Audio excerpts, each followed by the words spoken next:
Punjabi national television देखने वाले सभी दर्शकों को योगी अशोक राज का प्यार भरा नमस्कार, सत श्री अकाल। आज के एपिसोड में हम बात करेंगे थायराइड ग्लैंड और उससे जुड़ी हुई बीमारियों की।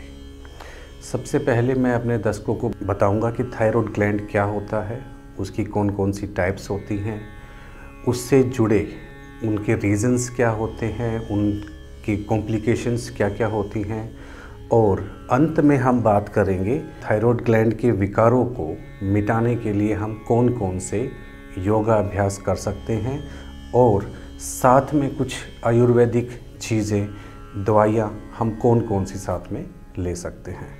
तो आइए सबसे पहले बात करते हैं थायराइड ग्लैंड की। थायराइड ग्लैंड हमारा यहाँ गले के पास एक तितली की शेप वाला ग्लैंड होता है। वो बिल्कुल तितली की शेप में यहाँ पे बना होता है। और थायराइड अपने आप में एक ग्लैंड का नाम है, ये कोई बीमारी नहीं है। ठीक है, बीमारी की जो टाइप हैं जो थायराइड से जुड़ी हुई हैं वो दो तरह की बीमारियां हैं, जिनको हम हाइपोथायराइडिज्म और हाइपरथायराइडिज्म भी कहते हैं। तो सबसे पहले हम बात करते हैं हाइपोथायराइडिज्म की। हाइपोथायराइडिज्म क्या है? जब हमारा थायराइड ग्लैंड हार्मोन्स बनाना बंद कर देता है। थायराइड ग्लैंड दो तरह के हार्मोन्स बनाता है, एक T3 एंड T4। T3 को हम ट्रायोडोथायरोनिन भी बोलते हैं, T4 को हम थायरोक्सिन भी बोलते हैं। तो T3 और T4 दो तरह के ये दो मुख्य हार्मोन्स हमारा थायराइड बनाता है। लेकिन जब थायराइड ग्लैंड ये हार्मोन्स को बनाना बंद कर देता है, उस सिचुएशन को हाइपोथायराइडिज्म बोलते हैं। सिंपल लैंग्वेज में अगर मैं आपको बताऊं, ये जो हाइपोथायराइडिज्म है ये आपका वज़न भी बढ़ाता है। तो अगर आपका वज़न अचानक से बढ़ने लगा हो तो ज़रूरत है कि आप अपना थायराइड का टेस्ट कराएं। अब जो हाइपोथायराइडिज्म है, जो वज़न बढ़ाता है, हार्मोन्स आपके ग्लैंड से बनना बंद हो जाते हैं, उसके रीज़न्स क्या क्या हो सकते हैं? उसका सबसे पहला रीज़न है auto immune disease. Auto immune disease काफ़ी तरह की होती हैं। इसको अगर हम सिंपल भाषा में समझें तो ऑटो इम्यून डिजीज़ वो होती हैं जहाँ पे आपका अपना इम्यून सिस्टम आपकी बॉडी के ऊपर अटैक करना स्टार्ट कर देता है या उसको कोई ना कोई नुकसान पहुंचाना स्टार्ट कर देता है। तो इस सिचुएशन में भी आप हाइपोथायराइडिज्म के शिकार हो सकते हैं। दूसरा सबसे बड़ा रीज़न है कि ओवर रिस्पॉन्स टू हाइपरथायराइडिज्म। कई बार क्या होता है, जिन लोगों को हाइपो की बजाय हाइपरथायराइडिज्म होता है ना, हाइपरथायराइडिज्म में हार्मोन्स ज़्यादा बनते हैं। हाइपोथायराइडिज्म हार्मोन्स नहीं बनते हैं। हाइपरथायराइडिज्म जहाँ पे हार्मोन्स ज़रूरत से ज़्यादा बनते हैं। जब हाइपरथायराइडिज्म में हार्मोन्स ज़रूरत से ज़्यादा बनते हैं तो डॉक्टर्स या आप उसका इलाज करते हैं तो कई बार क्या होता है कि वो ओवर मेडिकेशन की वजह से वो हाइपोथायराइडिज्म की स्टेज आ जाती है। तीसरा इसका रीज़न हो सकता है थायराइड की सर्जरी और मेडिकेशन।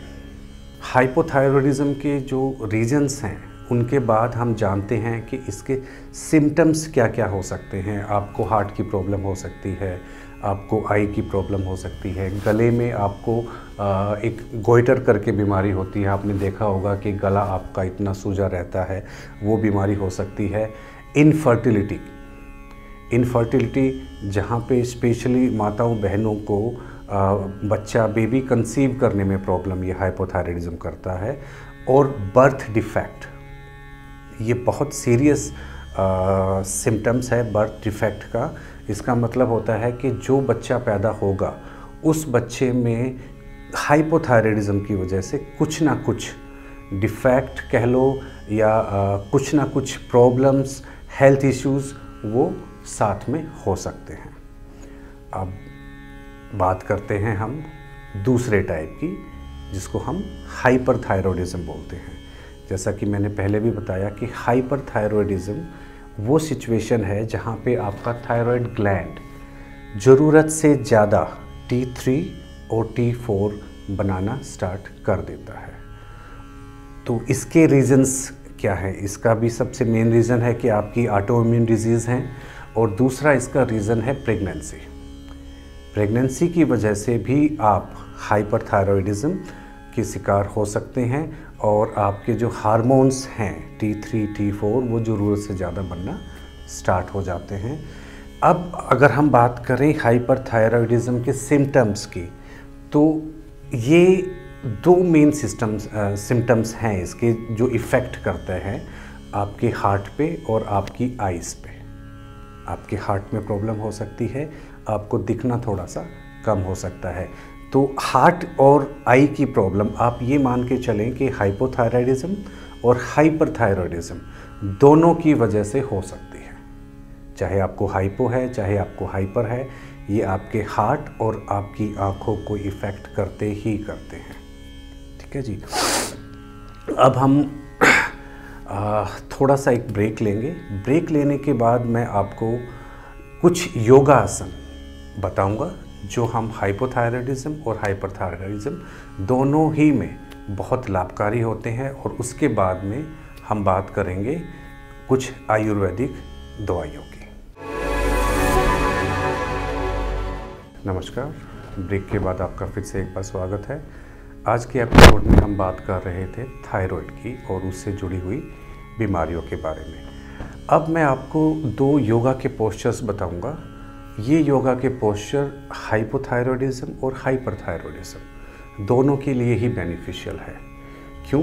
क्योंकि ये क्या करते हैं, ये आपके थायराइड ग्लैंड को हेल्दी बना के रेगुलेट करते हैं ताकि आपके हार्मोन्स वो रेगुलेट हो जाएं। हेल्दी बनाएंगे थायराइड को, हार्मोन्स को रेगुलेट करेंगे। तो जब हमारा ग्लैंड हेल्दी हो जाएगा तो वो अपना काम अच्छे से करेगा, चाहे वो हाइपोथायरॉयडिज्म की प्रॉब्लम हो चाहे वो हाइपरथायरॉयडिज्म की प्रॉब्लम हो। तो चलिए, हमारा सबसे पहला आज का आसन है सिंहासन, जिसको सिंह आसन या सिंह गर्जना भी कहा जाता है। ठीक है, उसके लिए एक पर्टिकुलर पोजीशन होती है। आप अपने घुटनों पे बैठ जाएं ऐसे। बहुत सारे लोग ऐसे होंगे जो इस सिचुएशन में, इस पोज में, इस पोजीशन में नहीं बैठ पाएंगे। तो उनके लिए मैं सजेस्ट करूंगा कि आप यहाँ पे अपने टखनों के नीचे आप पिलो रख लें, या कोशिश करें कि आप बेड पे बैठें, किनारे पे बैठें और अपने पैरों को बेड के किनारे से नीचे लटका लें, है ना। तो आपका सिर्फ ये हिस्सा बेड पे होगा, ये इतना हिस्सा आपका टखने से नीचे वाला हिस्सा आपका बेड के नीचे लटक जाएगा। तो ये पोजीशन में आपको बैठना बहुत इजी हो जाएगा। ठीक है, तो उसके बाद सबसे पहले आपको क्या करना होता है, आपको अपने गले को अंदर से और बाहर से गर्म करना होता है। अंदर से आप कैसे गर्म करेंगे, आप हमेशा अपनी गर्म पानी का एक फ्लास्क साथ में लेके बैठें। गर्म पानी पिएंगे तो आपका गला अंदर से वार्म अप हो जाएगा, गर्म हो जाएगा।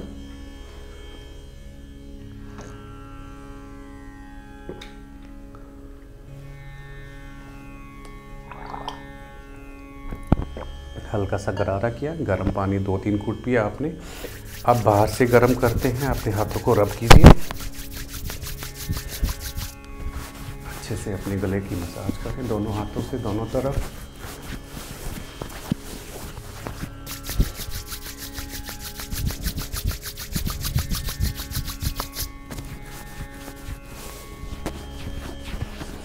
मैं एक बार फिर से बता दूं, इस आसन का नाम है सिंहासन, जिसको सिंह आसन, लॉयन पोज या सिंह गर्जना भी कहा जाता है। ये उसको हम टेक्निक एक्सप्लेन कर रहे हैं कि what is the right technique for lion pose.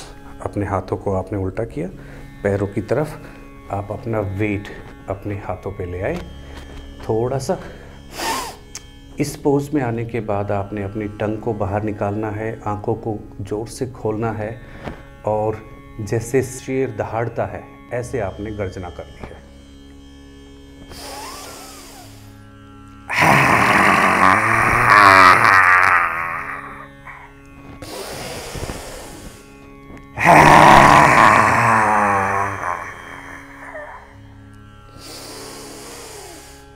सांस अंदर लिया जोर से। 2-3 चीज़ें इसमें बहुत ज़रूरी हैं।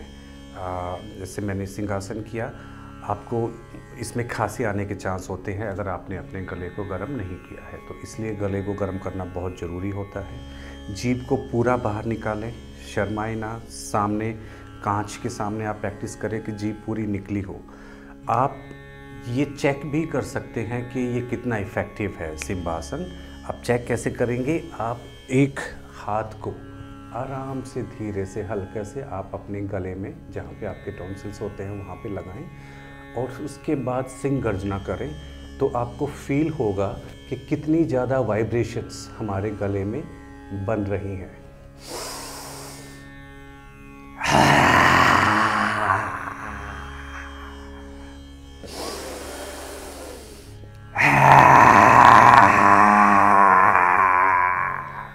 तो ये थी हमारा सिंहासन अच्छे से करने की टेक्निक। अब हम बात करते हैं हमारे दूसरे योगासन की, जो कि एक क्रिया है जिसको हम उज्जयी ब्रीदिंग भी बोलते हैं। कुछ लोग उसको प्राणायाम का हिस्सा मानते हैं, कुछ लोग उसको उज्जयी क्रिया का हिस्सा मानते हैं, लेकिन वो थायराइड के लिए बहुत इफ़ेक्टिव है। तो उसके लिए आप अपना आराम से आप पद्मासन में बैठ सकते हैं। कुछ लोग जो पद्मासन में नहीं बैठ सकते वो एक पैर ऊपर करके सिद्धासन में, अगर आप सिद्धासन में भी नहीं बैठ सकते हैं तो आप आराम से कोई भी एक योगा ब्लॉक लें। ये कहीं से भी $9-10 का आपको आराम से वॉलमार्ट, सुपर स्टोर और स्पोर्ट्स चेक पे तो होता ही है, आपको मिल जाएगा। या ये नहीं लेना चाहते हैं आप, कोई भी अपने घर में 1 पिल्लो या 2 पिल्लो लें, अपने हिप्स के नीचे रखें, तो आपकी बैक स्ट्रेट हो जाएगी, आपकी बैक पे कोई एक्स्ट्रा स्ट्रेस नहीं पड़ेगा। तो उज्जयी ब्रीदिंग के लिए फिर वही टेक्निक है। गले को एक बार से आपने फिर से गर्म करना है।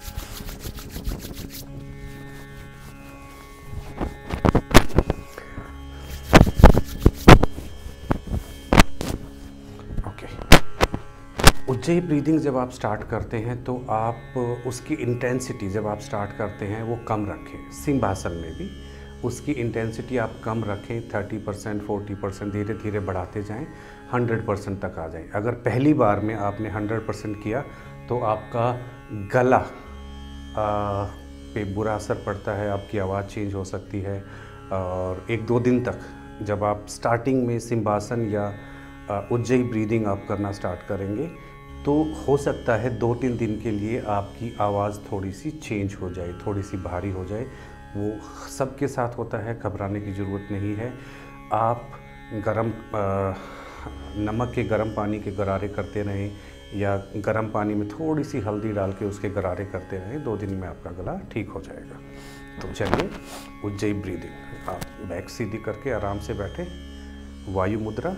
फर्स्ट फिंगर को आपने अंगूठे से जोर से दबाना है, इस पोजीशन को हम कहते हैं वायु मुद्रा। जैसा कि मैंने पिछले एपिसोड्स में बताया था कि कोई भी ब्रीदिंग से रिलेटेड हम कार्य करते हैं या कोई आसन करते हैं या प्राणायाम करते हैं, उसमें वायु मुद्रा हमें लगानी चाहिए। तो उज्जयी ब्रीदिंग में क्या होता है कि आप गले से सांस लेते हैं और गले से ही सांस छोड़ते हैं। ये 2 वे प्रोसेस होता है, लेकिन आप स्टार्टिंग में 1 वे भी कर सकते हैं। आपने सांस लिया यहाँ से और आराम से छोड़ दिया। लेकिन जो राइट उज्जयी ब्रीदिंग है, गले से ही सांस लेना है, गले से ही सांस गुर्राते हुए सांस को छोड़ना है। यहाँ पे वाइब्रेशंस बननी चाहिए, हमारा ये मकसद होना चाहिए।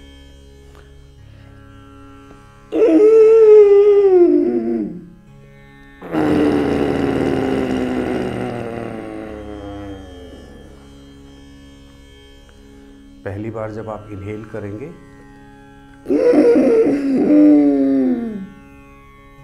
तो ये आवाज़ आनी चाहिए। इनहेल के बाद आप धीरे से उसको गले में वाइब्रेशंस पैदा करते हुए उसको बाहर निकालें।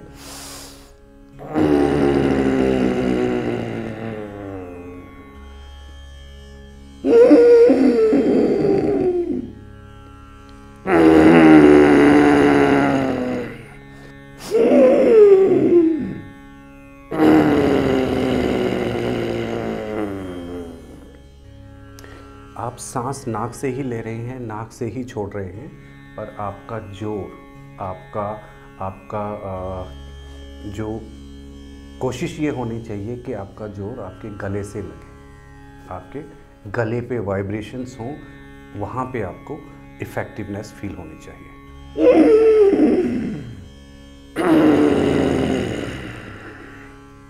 आप बीच बीच में चेक कर सकते हैं कि आपकी वाइब्रेशंस कैसी हैं।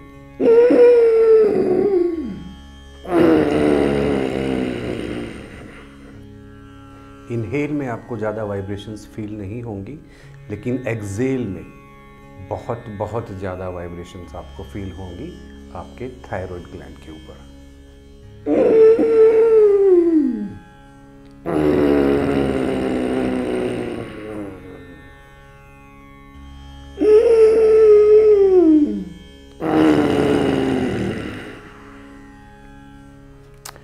आपको खांसी आए या ना आए, उसके बाद आपको गर्म पानी पीना जरूर चाहिए।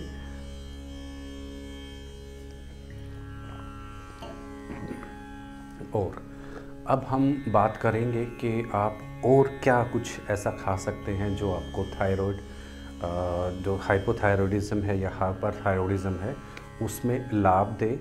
तो एक बहुत छोटा सा एक नुस्खा है, घरेलू नुस्खा है।